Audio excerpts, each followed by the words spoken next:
Hey, welcome into the episode of the Real Estate Minute Show. Thanks for a couple minutes of your time today. You don't need to own real estate in order to be in real estate. Um, I always recommend instead of putting, if you watch or you read anything that I put out, you know that I'm a big fan of multiple streams and multiple things going on at one time because you don't know what's going to fail. So invest in this segment, invest in that segment. It's just general diversification. Um, I love real estate, so I invest in most real estate products, but there are different kinds of products attacking them from different angles. So if you're going to you want to kind of build your real estate empire, which we've talked a lot about, right? And you want to start buying homes or condos and start renting them out or flipping or all that stuff you kind of read and you're excited about it. You need to understand the other side of it, which is when you own something, you have to manage it, and or have a manager, and you're going to get toilet calls, or you're going to get calls from your manager the next day about a busted sewer pipe or something that's $10,000. You have to be ready for that.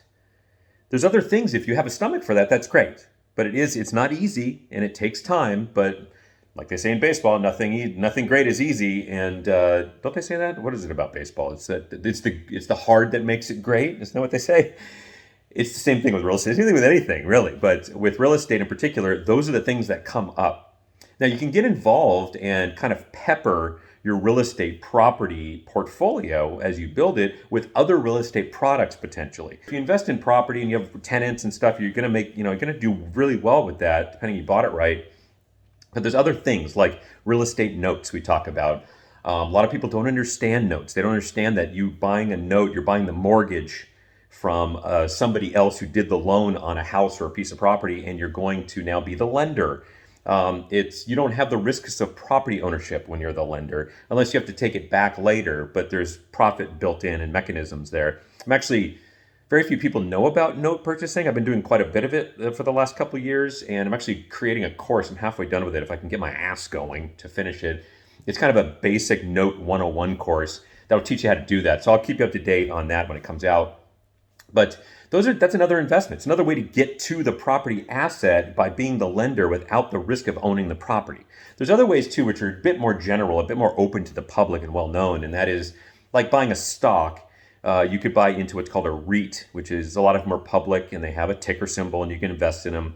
And REIT stands for Real Estate Investment Trusts, and you can invest in that entity as a stockholder, and they buy and sell properties. Okay, some do self-storage, some do retail only, office buildings, mix of all. That's something else you could do that kind of dabbles you in.